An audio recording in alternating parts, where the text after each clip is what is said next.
one of the great qualities of the human brain is that it's able to make associations or connections between sensory input that co-occurs. And so when you think about it, visual input comes in separately from auditory input. And as you are in utero, and as you are a little infant, your brain is getting all of these sensory experiences and trying to make sense out of the world. And the way it does that is by connecting sensory input that co-occurs. And the brain organizes by making a bunch of memories. You make associations about smells and being safe. You make an association about sounds and sight and everything else. And if your world as an infant and a young child is characterized by a variety of circumstances and interactions with people that involve threat, unpredictability, and chaos, your brain will make all kinds of associations that you will then, as you get older,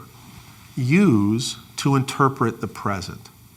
Obviously, in utero, the sensory environment is the rhythm of maternal heart rate, it's darkness, it's warmth, but even in utero, your brain is making associations. And some of the most important associations you make as a fetus are between being regulated, in other words, not hungry, not thirsty, not cold, and being in rhythm. And so your brain makes a connection between pattern, repetitive, somatosensory rhythm, like walking, talking, chewing, music, all that stuff. The rhythms of all of those experiences are associated with being regulated.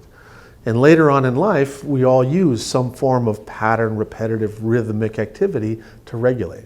It may be rocking yourself if you're trying to get to sleep as a toddler. It may be listening to your hip hop music as an adolescent and listening to the driving rhythm of that music. It's regulating. It may be drawing and doodling. It may be sport. It may be dance. I mean, there's all kinds of things that you find to be regulating, and they all have their origins in that set of associations created in utero and then reinforced after you were born.